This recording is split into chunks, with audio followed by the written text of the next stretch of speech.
My name is Sarah. I'm 32 years old, and until recently, I was Captain Sarah Jensen of the United States Army. For 6 years, I poured my soul into my service, completed 2 grueling tours overseas, and found a strength I never knew I possessed. I learned about leadership, sacrifice, and the unbreakable bonds of chosen family. And as Christmas approached last year, my first Christmas back on civilian soil, my first Christmas I'd even considered spending with my biological family in nearly a decade, a foolish, tender part of me actually hoped. I hoped that maybe, just maybe, the years and the distance, the uniform I'd worn with pride, had somehow changed their perception of me. That they'd finally see me, not as the convenient afterthought, the eternal backup plan, but as well as me. Sarah. Their daughter. Their sister. Have you ever felt that desperate, almost childlike yearning for acceptance from the very people who are supposed to love you unconditionally? Have you ever built up a fantasy in your head, a scenario where everything is finally different, only to have it shattered by a casual, almost thoughtless act? I was meticulously planning my trip home, envisioning awkward hugs that might turn into genuine ones, stilted conversations that could, with effort, blossom into understanding. I was picking out gifts, imagining smiles, a warmth that had been absent for so long. Then, just 3 days before my flight, a message from my father pinged on my phone. A short, seemingly innocuous message. But it landed with the force of an expertly aimed mortar round, right in the center of my fragile peace, and it detonated years of suppressed pain, forcing me to confront a truth I'd spent my entire adult life trying to outrun, a truth that would change not just my Christmas, but the entire landscape of my future. Hey everyone, it's Sarah, and wow, just saying that out loud still feels a bit heavy. Before I unpack this whole chaotic mess, I'd love to know where you're all watching from today. Drop a comment below. Let me know your city or country. It's always amazing to see how far these stories can reach. And if you're new to my channel, welcome. If stories about navigating life's complicated relationships, finding your strength, and maybe a little bit of standing up to some serious family dysfunction are your thing, then go ahead and hit that like button and definitely subscribe. You're going to want to hear how this particular Christmas story, which started with so much misplaced hope, ended up becoming the most liberating holiday of my life, just not in the way I, or my family, ever expected. Trust me on this one. Now, grab your tea or your coffee or whatever gets you through a tough story, because to truly understand the depth of that text message, the sheer, unadulterated audacity of it, and why it became the final, crumbling stone in a wall I'd been trying to scale my entire life, I need to take you back. Not just a few years, but way back. Back to a childhood where the familial landscape felt more like a carefully managed estate, with designated golden gardens for some, and neglected, rocky patches for others. And guess where my little plot was? Let me take you back to how this all began, to the roots of this tangled, painful tree. Growing up, our house wasn't overtly abusive in the ways you see in movies. There were no monsters hiding in closets, no shouting matches that shook the windows daily. It was quieter than that, more insidious. It was a home of carefully curated appearances, where the currency of love and approval was unevenly distributed, almost exclusively flowing in one direction, towards my younger brother, Alex. He was, and still is, the golden child, the sun around which my parents, particularly my father, orbited. I was Sarah, the responsible one, the quiet one, the one who learned very early on that my achievements would earn a polite nod, while Alex's most minor accomplishment, like remembering to tie his own shoes, would be met with a parade. I remember acing a statewide math competition in 5th grade. I came home, clutching my certificate, my heart thumping with a shy pride. My mother, Susan, glanced at it, said, "Oh, that's nice, dear.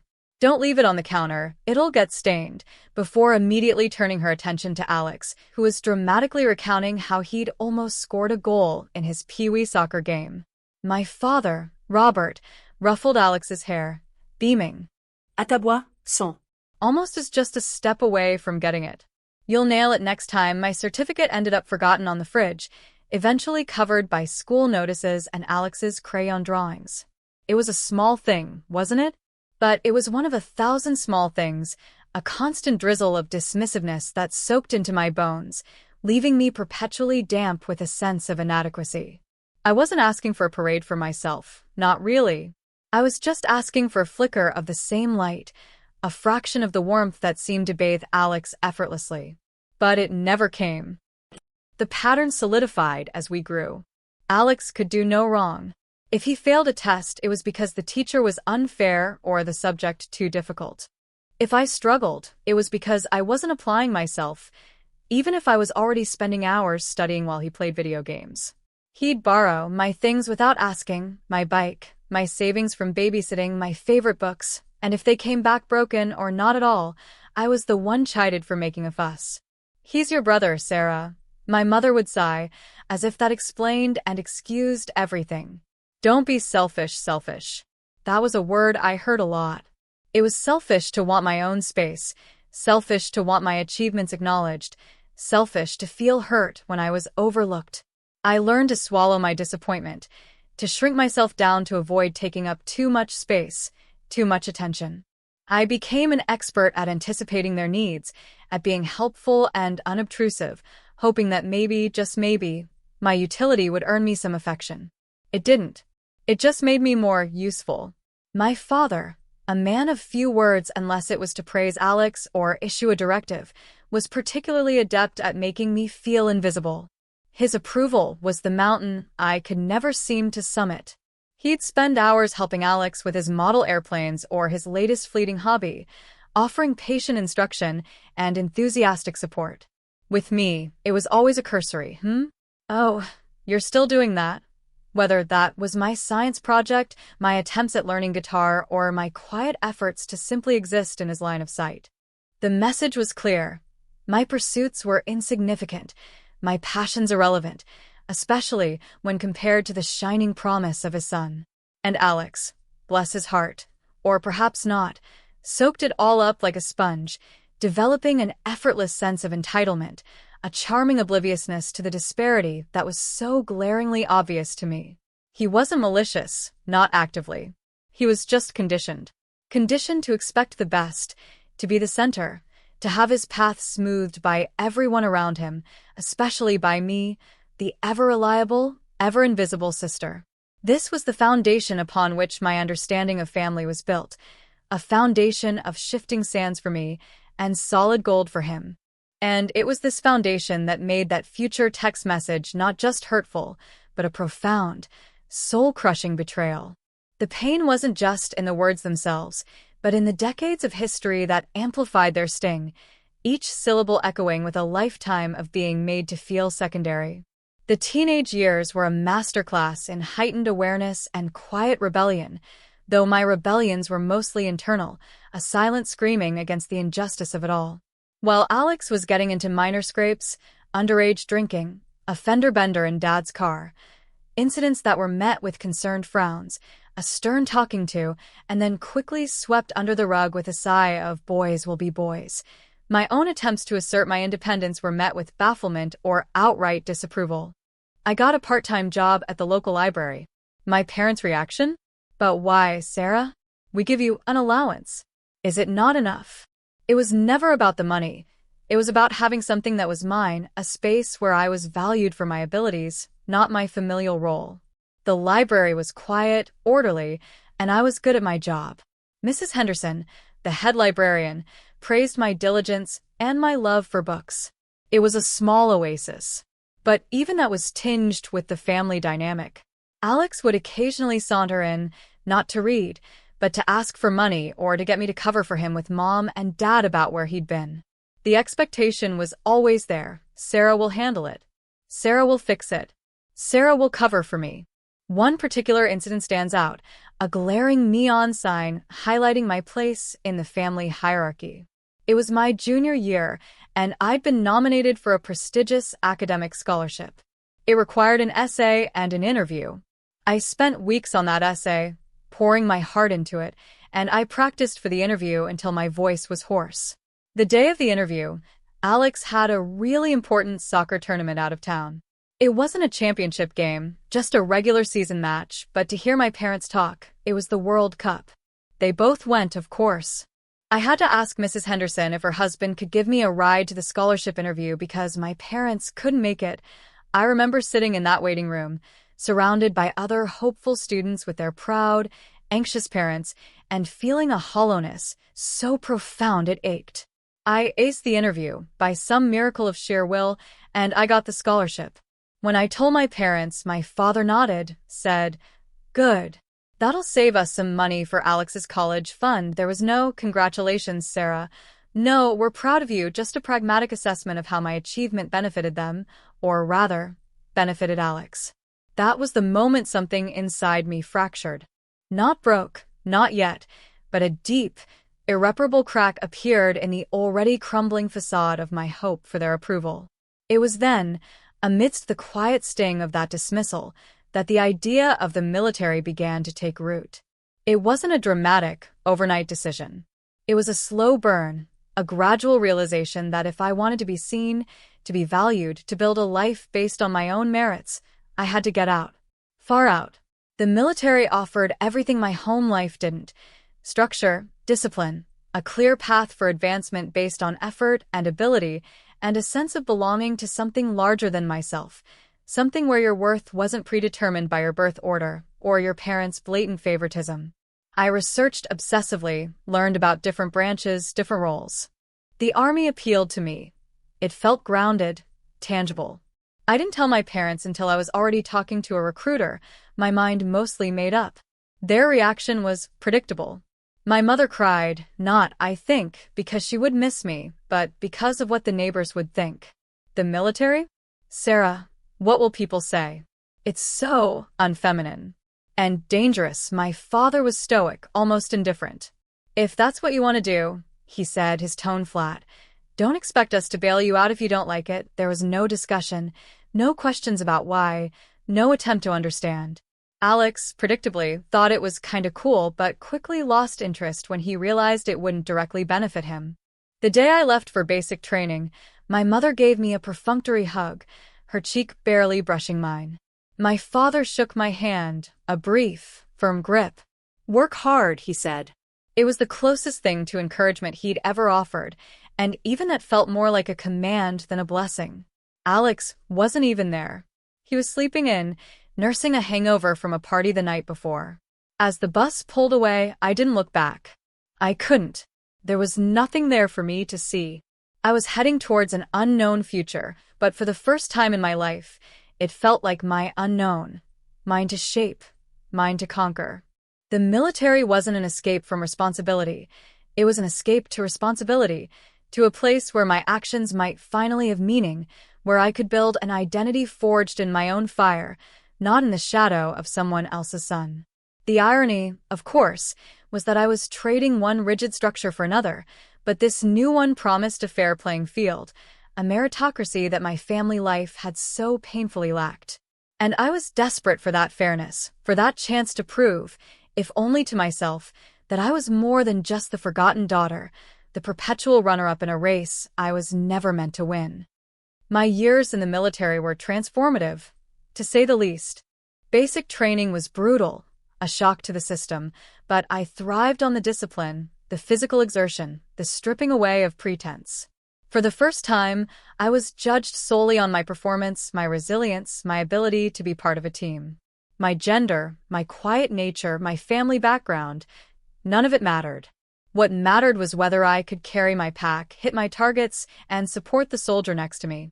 And I could. I excelled. I found a quiet confidence I never knew I possessed. I chose to go into logistics, a field that required meticulous planning, problem-solving, and an ability to keep complex systems running smoothly under immense pressure. It suited my organized mind, my desire to be competent and indispensable in a way that truly mattered. I rose through the ranks, from private to specialist, then sergeant, and eventually, after officer candidate school, to captain. Each promotion was hard-won, earned through dedication, long hours, and a commitment to my soldiers and our mission. I served 2 tours in Afghanistan. Those were the hardest years of my life, marked by constant vigilance, the ever-present threat of danger, the grief of losing comrades, but also by an incredible sense of purpose and camaraderie. The bonds I forged with my unit, particularly with my closest friend, Maria, a fellow officer, were deeper and more genuine than anything I'd ever experienced. We were a family, forged in shared hardship and mutual respect. Maria saw me, the real me. She saw my strengths, my vulnerabilities, my dry humor that only surfaced when I felt truly safe. She knew about my family, not in detail, but she understood the undercurrent of hurt that sometimes pulled at me. "You don't owe them your peace, Sarah," she'd say, her voice firm but kind, during late-night talks over lukewarm coffee in some dusty forward operating base. "You've built a whole life for yourself here. You're respected. You're loved. That's real." Contact with my actual family during those years was sporadic and superficial. My mother would send occasional, guilt-laden emails about how much they worried, though they rarely asked specific questions about my well-being and how Alex was doing. Alex, it seemed, was cycling through various low-paying jobs, ill-fated entrepreneurial schemes funded by my parents, and a string of girlfriends who, according to Mom, just didn't understand his potential. My father rarely communicated directly. If he did, it was a brief, almost formal note attached to Mom's email, usually reminding me of some forgotten family obligation or subtly inquiring if I was managing my money well, which I later realized was code for, "Are you saving up to help Alex out?" Phone calls were even more awkward. They'd ask a few perfunctory questions about my trip, as if serving in a combat zone was akin to a backpacking adventure. Then the conversation would inevitably drift back to Alex, his latest drama, his need for support, his brilliant ideas that were just on the cusp of success. I'd listen, my heart a cold stone in my chest, offering non-committal responses. It was clear that my life, my achievements, my sacrifices, were just background noise to the main feature film that was Alex's existence. After my second tour, the weariness had settled deep into my bones. I was proud of my service, proud of who I'd become, but I was also tired. Tired of the constant alertness, tired of the desert, tired of goodbyes. I decided not to re-enlist. It was time for a new chapter. Leaving the army was bittersweet. I missed the structure, the camaraderie, the clear sense of mission. But I was also excited about building a civilian life, perhaps going back to school, finding a new purpose. And that's when the idea of Christmas at home, after all these years, began to percolate. A foolish, stubborn little seed of hope, watered by a longing I thought I'd long since buried. Maybe, just maybe, Captain Sarah Jensen, decorated veteran, would be received differently than quiet, overlooked Sarah, the teenage girl. Maybe they'd finally see me.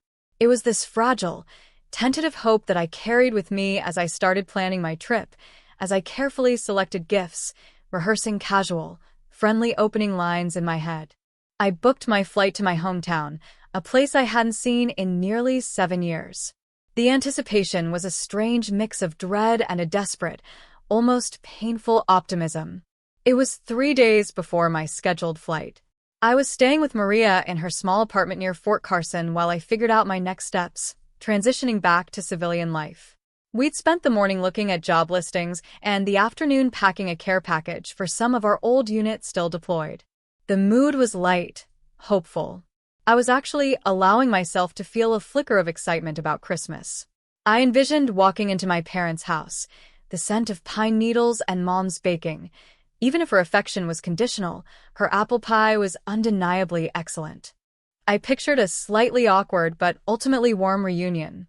Maybe Dad would even offer a firm handshake and a quiet, "Good to have you home," Captain, a ludicrous fantasy, perhaps, but one I clung to.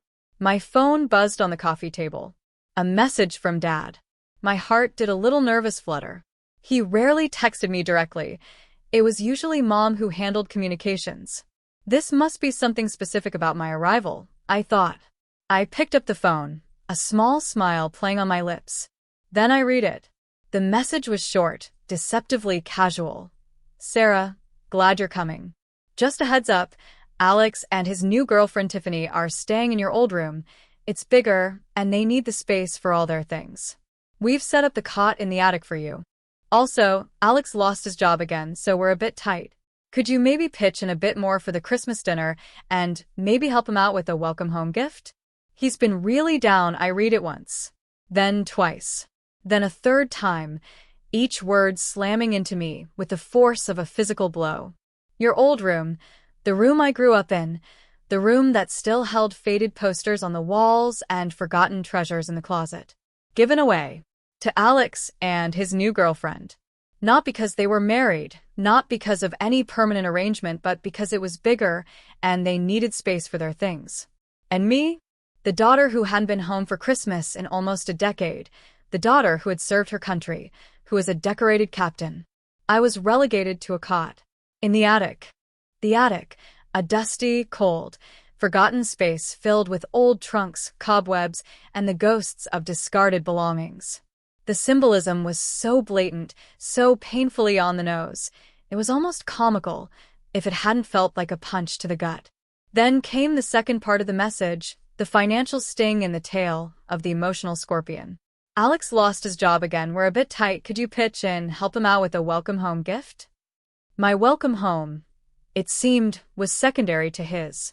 My contribution was expected, not for the family as a whole, but specifically to alleviate their financial strain caused by Alex's perpetual irresponsibility and to fund a gift for him.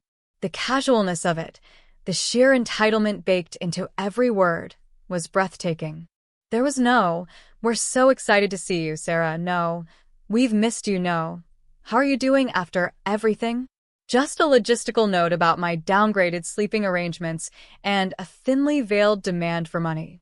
Maria, sensing the sudden shift in my demeanor, looked over from the couch where she was addressing the care package. "What's wrong, SJ? You look like you've seen a ghost." I couldn't speak. I just handed her the phone. She read it, her eyebrows shooting up, her expression hardening. She read it again, slowly, then looked at me, her eyes filled with a mixture of disbelief and fury. "Oh, hell no," she said, her voice low and dangerous. "Are they serious? The attic? And they want you to bankroll your brother's Christmas after he's apparently taken over your room? Sarah, this is beyond. That was the word. It was beyond favoritism. It was beyond thoughtlessness. This was a clear, unequivocal statement of my value in their eyes. Minimal, inconvenient, and useful primarily as a financial resource. The fragile hope I'd nurtured shattered into a million tiny, glittering shards. The warmth I'd imagined turned to ice in my veins. This wasn't just a slight. It was a comprehensive dismissal of everything I was, everything I had achieved, everything I had endured. The cot in the attic wasn't just a place to sleep.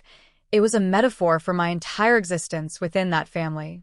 Out of sight, out of mind, and only brought out when absolutely necessary, or when I could provide something.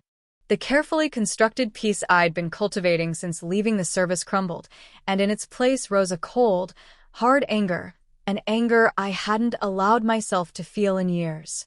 This message wasn't just an oops, we forgot about Sarah moment.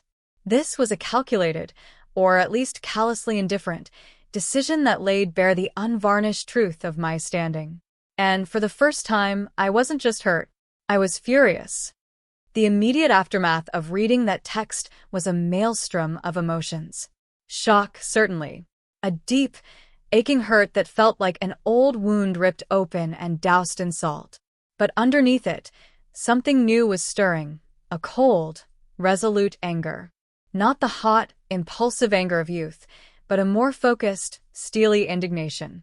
Maria was pacing her small living room like a caged tigress. "You are not sleeping in an attic, Sarah. Not after everything. And you are certainly not paying for your own brother to live comfortably in your room while you're treated like Cinderella before the ball. This is insane. Are you still going?" That was the million-dollar question, wasn't it? My first instinct was a resounding no. Why would I subject myself to this? Why would I willingly walk into a situation where I was so clearly devalued, so obviously an afterthought? I could cancel my flight, stay with Maria, have a quiet Christmas with someone who actually respected me. We could order pizza, watch bad movies, create our own little island of peace. It was tempting, so incredibly tempting. But then, another thought began to surface, fueled by that burgeoning anger. If I didn't go, they'd just spin it. Mom would tell everyone I was being difficult, ungrateful. Dad would probably just grunt and say it was typical. Alex wouldn't even notice, too busy enjoying my room and spending their money. Nothing would change. They would continue in their comfortable little bubble of dysfunction, with me safely out of sight, my absence confirming their narrative that I was the problem, the distant, uncaring daughter. And a part of me, the part that had spent years learning to face challenges head-on, to not back down from a fight when it mattered, rebelled against that idea. This wasn't just about Christmas dinner or a comfortable bed. This was about respect. It was about dignity. It was about drawing a line in the sand that had been blurred and crossed for far too long. I don't know, I finally said to Maria, my voice tight. A week ago, I would have said yes, absolutely. I would have probably even apologized for being an inconvenience and offered to pay for a hotel. The old Sarah would have Maria stopped pacing and looked at me. And the new Sarah? Captain Sarah Jensen, who faced down IEDs and ran logistics for an entire battalion in a war zone. What does she say? Her words were a lifeline. She was right. I wasn't that scared, accommodating girl anymore. I had faced far worse than a dismissive family and a dusty attic. I had commanded soldiers, made life-or-death decisions, and earned the respect of my peers through competence and courage. Why was I still letting this family, my family, reduce me to that trembling, approval-seeking child? The new Sarah, I said, a slow, determined resolve hardening in my voice, says this is unacceptable. The new Sarah says they need to be told it's unacceptable. Maria grinned, a fierce, proud smile. There she is. So, what's the plan, Captain? The plan. I didn't have one, not yet. But the seed of confrontation, or at least of setting some very firm boundaries, had been planted. I spent the rest of that day and most of the night in a tumultuous internal debate. Flashbacks of past slights played on a loop in my mind. The forgotten birthdays, the minimized achievements, the constant comparisons to Alex, the way my needs were always secondary.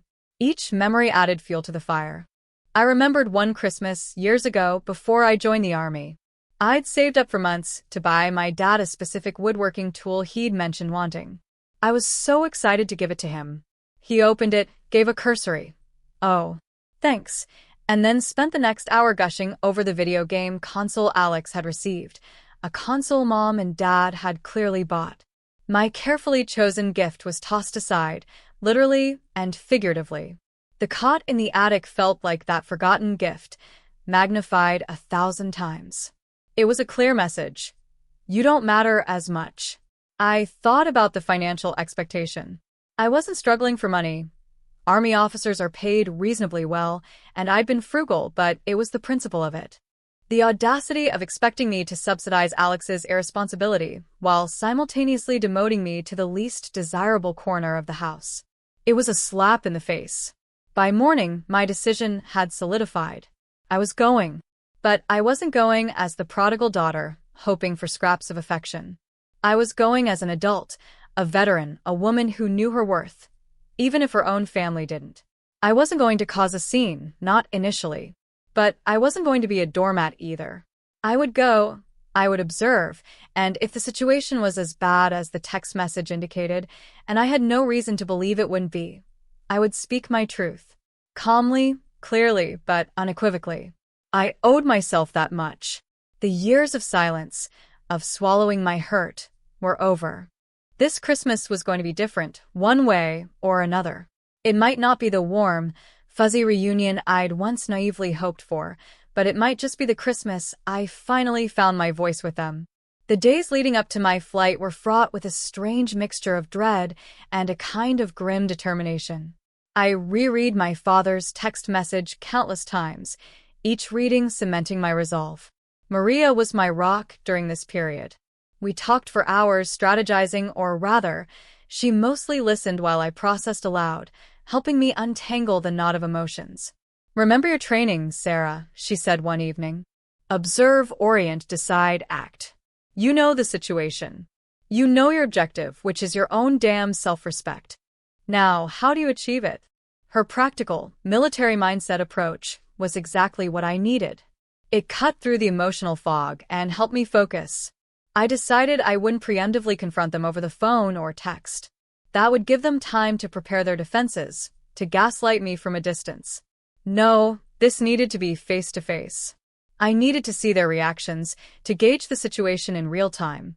I did, however, adjust my gift-giving plan.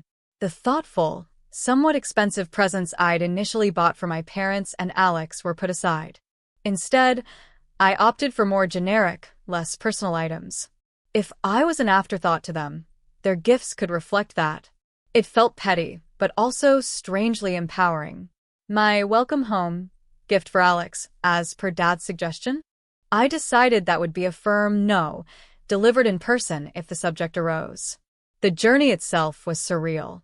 As the plane descended towards my hometown, a place I'd once known like the back of my hand but now felt alien, a wave of anxiety washed over me. What was I doing? Was this a mistake? The old insecurities whispered at the edges of my mind. But then I'd touch the small, smooth worry stone Maria had pressed into my hand at the airport, a reminder of my strength, my resilience, and the family I had chosen, the one that valued me. The welcome at the airport was underwhelming, but not unexpected. My mother was there, alone. Dad, she explained, had to help Alex with something urgent, which I correctly translated to Alex probably needing a ride somewhere or help with some minor inconvenience he couldn't be bothered to handle himself. Mom gave me a brief, papery hug. Sarah, dear. You look thin, not "it's so good to see you," or "welcome home," but a critical assessment of my appearance. Classic. The drive to the house was filled with her monologue about Alex, his new girlfriend Tiffany, a bit high maintenance, but Alex seems to like her, the rising cost of groceries, and a litany of complaints about her health, her neighbors, and the weather. I listened, offering polite but non-committal responses, feeling like an anthropologist observing a strange and baffling tribe. When we pulled into the driveway of my childhood home, it looked smaller than I remembered, less a beacon of nostalgic warmth and more just a house. My father emerged from the garage, wiping his hands on a rag. He offered me a curt nod. Sarah. You made it. No hug. No handshake even. Just a statement of fact. Alex then sauntered out, phone pressed to his ear, laughing at something someone was saying. He gave me a distracted wave, mouthed "hey," and then continued his conversation, turning his back to me. Tiffany, a woman with unnervingly perfect hair and a bored expression, trailed after him, giving me a cursory once-over before disappearing inside with Alex. So this was it. This was the grand homecoming. I felt a flicker of the old hurt, the familiar sting of being insignificant, but it was quickly overshadowed by a weary sense of validation. The text message hadn't been an exaggeration. This was my reality here. Let me help you with your bags, Mom said, already heading towards the trunk. We've put you in the attic, dear. It's a bit rustic, but cozy once you get used to it. Your old room is, well, Alex needed the space rustic. That was a generous term for what I found. After hauling my duffel bag up a narrow, rickety set of pull-down stairs, I was greeted by a low-ceiling space, dimly lit by a single bare bulb. It was cold, dusty, and crammed with forgotten furniture covered in white sheets, stacks of old boxes, and the distinct smell of mothballs and thyme. My cot was a narrow, lumpy affair shoved into a corner, looking like an afterthought even in this room of afterthoughts. There was a single, thin blanket folded at its foot. This was where Captain Sarah Jensen, decorated U.S. Army veteran, was expected to sleep. I stood there for a long moment, the dust motes dancing in the weak light, and I didn't feel sadness. I felt a profound, almost liberating clarity. They had made their statement. Now it was my turn to make mine. The first 24 hours back in my childhood home were a masterclass in observing the entrenched dynamics I had hoped, foolishly, might have shifted. Alex and Tiffany were indeed occupying my old room, and from the sounds emanating from it, loud music, laughter, the occasional thump. They were making themselves thoroughly at home. Tiffany, I quickly discovered, was the epitome of entitlement. She floated through the house with an air of vague dissatisfaction, making passive-aggressive comments about the decor, the food, and the general lack of excitement. Alex, in turn, doted on her, fetching her drinks, agreeing with her every pronouncement, a veritable puppy dog seeking her approval. My parents, meanwhile, enabled this behavior with a kind of weary resignation that masqueraded as affection. Mom fluttered around Tiffany, offering her the best pieces of chicken at dinner, asking if she was comfortable, if she needed anything, while Dad engaged Alex in lengthy conversations about Alex's brilliant new app idea, another one, apparently destined to fail like the half-dozen before it.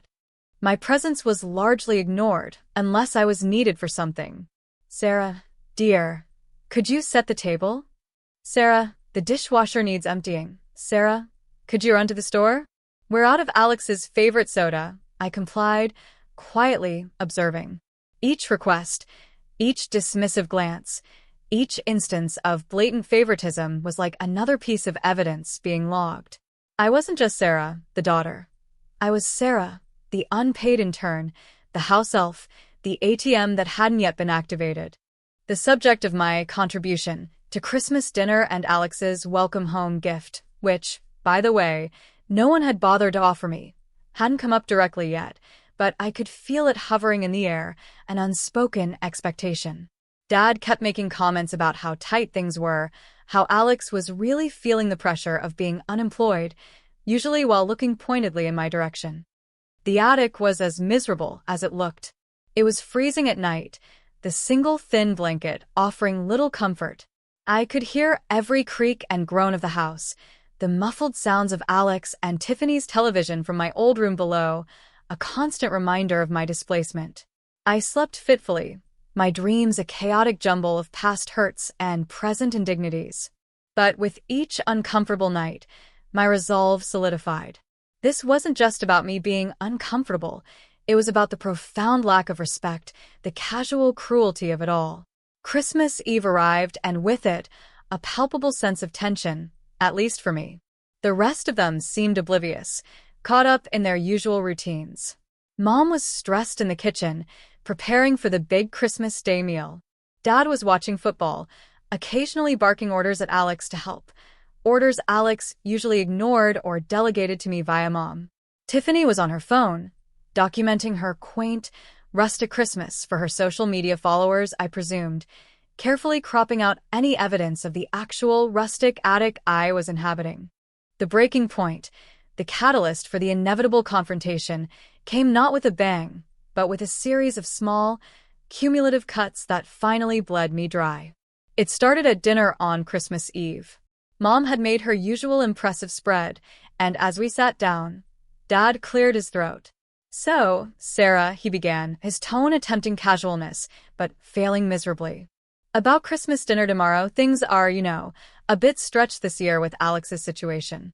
We were hoping you could, contribute a little more substantially.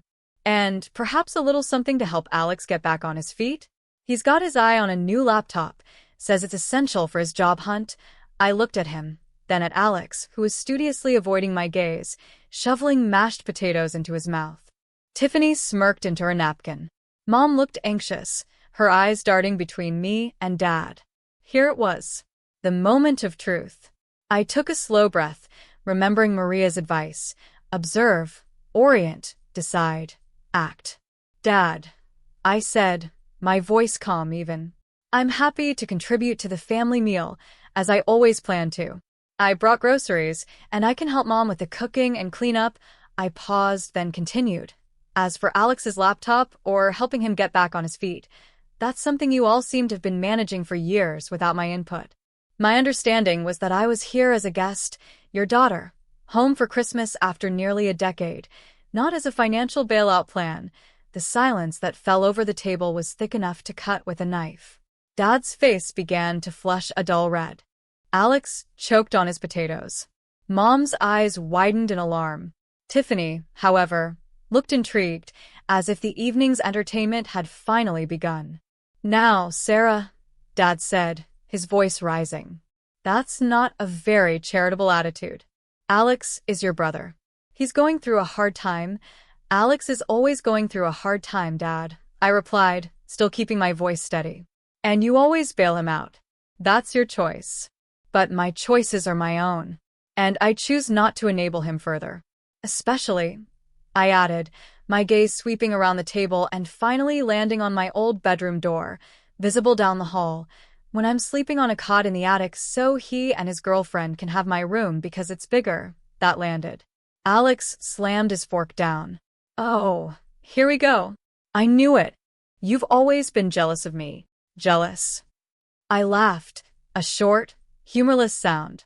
Alex, I've been serving in a war zone while you've been cycling through girlfriends and get-rich-quick schemes. There's nothing to be jealous of. What I am, however, is tired. Tired of being treated like a second-class citizen in my own family. Sarah, that's enough. My mother hissed, tears welling in her eyes. You're upsetting everyone. It's Christmas Eve. Is it, Mom? I asked, my voice softer now, but laced with a sadness that surprised even me. Because it doesn't feel much like Christmas to me. It feels like I'm an inconvenience, a resource to be tapped, and then tucked away in the attic until I'm needed again. For years, I've swallowed the hurt, the dismissiveness, the blatant favoritism. I joined the army, built a career, served my country, hoping that maybe, just maybe, you'd finally see me, respect me. But this, I gestured vaguely around, this proves nothing has changed. Captain Sarah Jensen gets the same treatment as teenage Sarah. The attic, the demands for money for Alex, it's all the same old story. My father stood up then, his chair scraping loudly against the wooden floor. His face was thunderous. I will not have you speak to your mother like that, or disrespect your brother in my house, he roared, his voice, for once, not directed at Alex with praise, but at me with fury.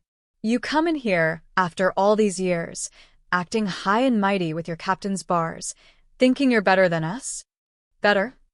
I shook my head, a wave of weariness washing over me. No, Dad. Not better. Just different. I learned about accountability in the army, about earning your place, about mutual respect. Things that seem to be in very short supply in this house, at least where I'm concerned. I pushed my chair back and stood up. The food on my plate was largely untouched. I think, I said, my voice quiet but firm, it's best if I leave. Clearly, my presence here is causing more stress than joy. Leave. Mom gasped, her tears now flowing freely. But it's Christmas Eve. You can't leave. Why not, Mom? I asked, genuinely curious. What difference does it make? You have Alex. You have Tiffany. You have your perfect little Christmas bubble. My being here just seems to be a disruption to that. Alex, emboldened by Dad's anger, finally found his voice. Yeah, go then. We don't need your negativity here, anyway.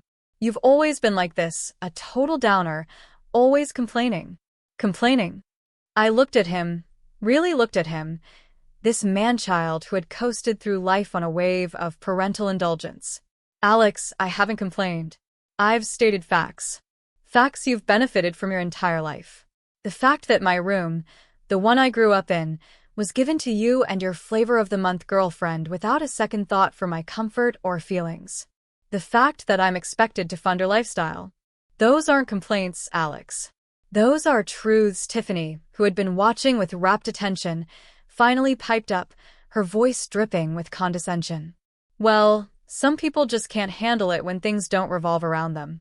My family would never treat a guest like this. The irony was so thick, I almost choked. Tiffany, I said, my voice dangerously calm. I am not a guest. I am, supposedly, a daughter and a sister. And you, my dear, are the guest occupying my bed. Perhaps you should reflect on that. Her perfectly sculpted jaw dropped. My father took a step towards me, his finger jabbing the air. You will apologize to Tiffany, and to your mother, and to your brother. You are out of line, Sarah. Completely out of line. After everything we've done for you, everything you've done for me, I cut him off, my own anger, long suppressed, finally flaring. What exactly have you done for me, Dad? You tolerated my existence.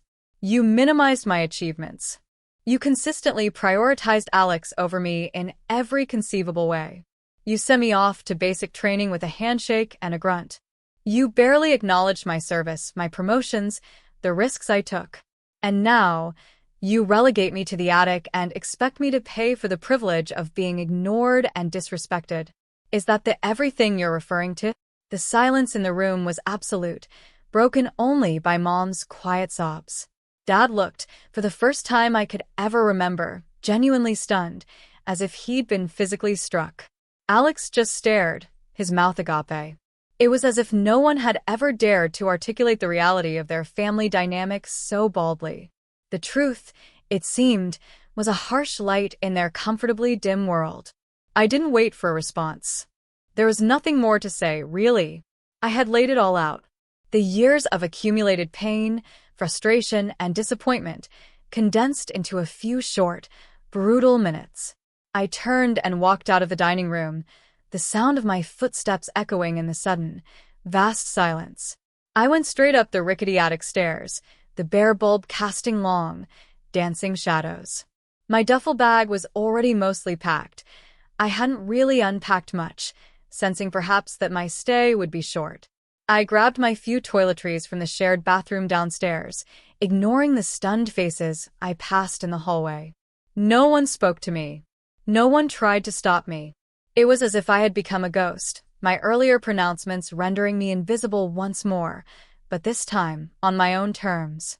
Within 10 minutes, I was walking out the front door, my duffel bag slung over my shoulder. The cold night air hit my face, sharp and clean.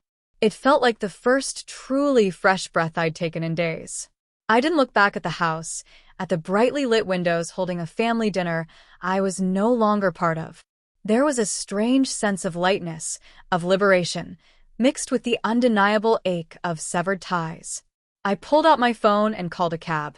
Then, I sent a text to Maria. Operation Self-Respect executed. Extraction required. Merry Christmas Eve. The cab ride to the nearest decent hotel was a blur. My adrenaline was still pumping, but a profound exhaustion was beginning to set in. The driver, a kind-faced man with a Santa hat perched jauntily on his head, kept glancing at me in the rearview mirror, probably wondering why a woman with a military-style duffel bag was booking it out of a suburban neighborhood on Christmas Eve looking like she'd just fought a battle. He didn't ask, though, for which I was grateful. Maria called almost immediately after receiving my text, her voice a mix of concern and fierce pride. "Report, Captain," she said, attempting levity, but I could hear the worry underneath. I gave her the short version, my voice still trembling slightly. "Good for you, Sarah," she said, her voice warm and steady. "You did what you had to do. I'm proud of you. Where are you headed?" I told her the name of the hotel. "Okay," she said. "Check in, get a hot shower, order some room service. I'll call you in the morning. We'll figure out Christmas Day. Maybe we can find a Chinese restaurant open. Or just get horrendously drunk on tiny hotel vodkas. Your call, I managed a weak laugh. Sounds like a plan." Checking into the anonymous hotel room felt like stepping into a sanctuary. It was clean, warm, and blessedly impersonal. There were no ghosts of past Christmases here, no unspoken expectations, no family dynamics to navigate. Just a comfortable bed, a working television, and blessed silence. I took the longest, hottest shower of my life, trying to wash away not just the dust of the attic, but the grime of years of feeling inadequate. As the steam filled the bathroom, the tears finally came. Not the hysterical sobs of my mother, but quiet, steady tears of grief, of release, of a strange, painful triumph. I was grieving the family I'd never had, the Christmas I'd foolishly hoped for. But I was also, in a way, celebrating the birth of a new Sarah, one who valued herself enough to walk away from a toxic situation, even if it meant spending Christmas Eve alone in a hotel room. I ordered room service, a ridiculously overpriced club sandwich and a glass of wine, and ate it while watching some cheesy Christmas movie on TV. It was surreal. Just hours ago, I had been in the heart of my family's dysfunctional drama. Now, I was an outsider, looking in at a manufactured holiday cheer that felt a million miles away. My phone buzzed a few times. Texts from my mother, filled with guilt-tripping pleas to come back. Don't ruin Christmas. A missed call from a number I didn't recognize, which I suspected was my father trying a different phone, perhaps less inclined to leave a voicemail. I ignored them all. There was nothing left to say. I had said my piece. The ball was in their court, but honestly, I didn't expect them to return it in any meaningful way. Their patterns were too ingrained, their denial too deeply entrenched. Sometime after midnight, I fell into a deep, dreamless sleep, the first truly restful sleep I'd had in days. I woke up on Christmas morning to the sound of nothing, just the gentle hum of the hotel's HVAC system. No shouting, no passive-aggressive sighs, no demands. It was peaceful. I lay there for a while, just savoring the quiet. Then, I called Maria. She was already up, full of Christmas cheer, or at least trying to be for my sake. "Merry Christmas, you brave, badass woman," she declared. "How are you feeling?" "Surprisingly okay," I admitted. A little sad, a little numb, but mostly relieved. We made plans to meet for brunch at a diner she knew that was open, one that served decent coffee and massive omelets. As I got ready, I caught my reflection in the mirror. I looked tired, yes, but there was a new lightness in my eyes, a certain set to my jaw that hadn't been there before. I had faced my oldest antagonists, not with weapons or military strategy, but with the simple, devastating power of the truth. And I had survived. More than survived, I had, in a strange way, won. I hadn't changed them, but I had changed the dynamic. I had reclaimed my power. The rest of Christmas Day was quiet, uneventful, and strangely healing. Brunch with Maria was filled with laughter and shared stories. We talked about everything but my family. We reminisced about our time in the service, made plans for the future, and just enjoyed each other's company. It was the antithesis of the Christmases I'd known. No forced cheer, no underlying tensions, just genuine connection. Later that afternoon, I did get one more text. It was from my father. It simply said, "Your mother is very upset. I hope you're happy." I stared at it for a long moment. The old Sarah would have felt a pang of guilt, a desire to smooth things over. But the new Sarah, the one who had slept in the attic and then walked out, just felt a profound sense of pity for him, for all of them, trapped in their self-made misery. I typed back a single sentence. "I am finding my own happiness, Dad. I suggest you all try to do the same." Then I blocked his number and my mother's and Alex's. It was time. The weeks and months following that Christmas were a period of profound recalibration. Cutting off contact with my immediate family was not an easy decision, despite the dramatic exit. There were moments of doubt, flashes of guilt, the societal pressure that screams, "Family is everything," echoing in my ears. But every time those feelings surfaced, I would remember the cold attic, the dismissive words, the years of feeling invisible, and then the incredible, liberating peace I felt driving away from that house. That peace became my North Star. I focused on building my new civilian life. I enrolled in some courses at the local university using my GI Bill benefits, exploring subjects I'd never had time for before, history, literature, even a pottery class that turned out to be surprisingly therapeutic. I reconnected with other friends from the military who had also transitioned out, and we formed a tight-knit support system. Maria remained my closest confidant, always there with a listening ear and a no-nonsense perspective. I found a small apartment, filled it with things I liked, and slowly began to create a home that felt safe and welcoming, a true reflection of who I was, not who my family expected me to be. There were no further attempts at contact from my father or Alex. My mother sent a few tearful, rambling voicemails to my old number, which I rarely checked anymore, in the first couple of months, mostly lamenting how I had broken her heart and ruined the family, never once acknowledging their role in the debacle or asking about my well-being. Eventually, those stopped too. The silence was, at first, a little unnerving. It was like a phantom limb, the absence of their drama, leaving a strange void.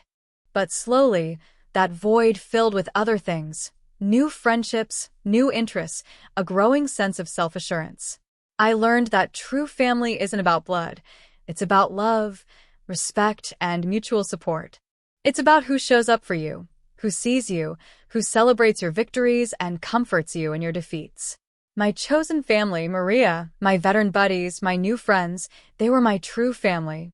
Looking back, that Christmas was the best gift I ever gave myself. It was the gift of freedom. Freedom from expectation, from disrespect, from a cycle of emotional neglect that had defined so much of my life. It was painful, yes. Walking away from your family, no matter how toxic, leaves scars. But those scars are reminders of battles fought and won, of boundaries established, of a journey towards self-worth. I learned that my value isn't determined by how others treat me, but by how I choose to treat myself. I learned that it's okay to say no, to protect your peace, even if it means disappointing people who have no problem disappointing you. I learned that sometimes the most loving thing you can do, for yourself and even for others, is to walk away. Perhaps my absence would force them to confront their own issues, though I didn't hold out much hope for that. Their enabling of Alex, their carefully constructed narratives, those were deeply entrenched. But that wasn't my burden to carry anymore. My only responsibility was to myself, to live a life that was authentic and fulfilling. Last Christmas, I spent it with Maria and her family. They welcomed me with open arms, with genuine warmth and affection. We cooked together, laughed, played silly games, and shared stories. There was no tension, no hidden agendas, no one relegated to an attic. It was just love.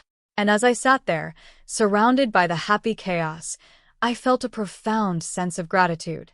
I had lost a family, yes, but I had gained so much more.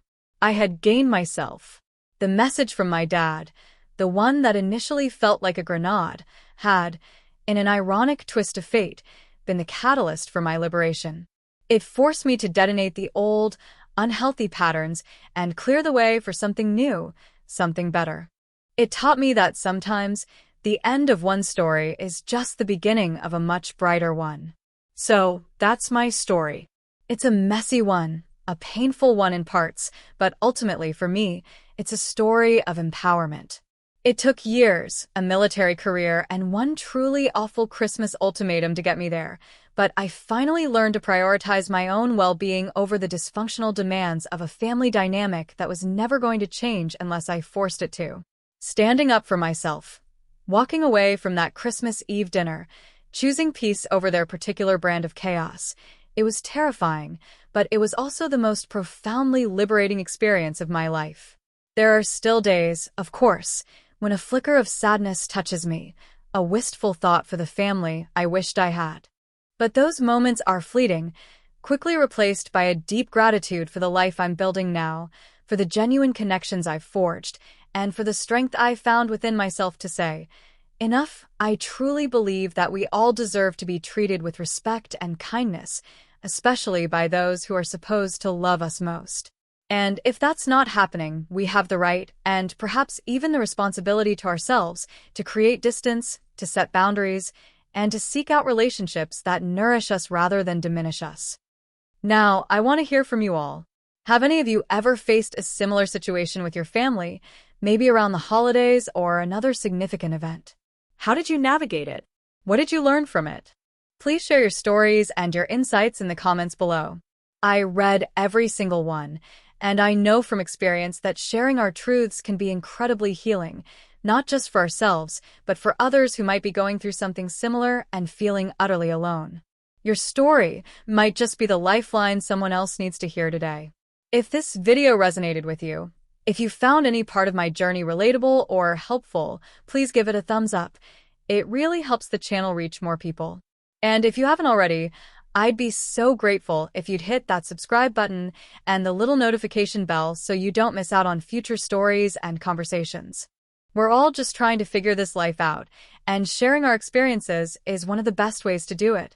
Finally, if you know someone who might be struggling with a difficult family situation, someone who might need to hear that they're not alone and that they have options, please consider sharing this video with them. Sometimes, just knowing that someone else has walked a similar path can make all the difference.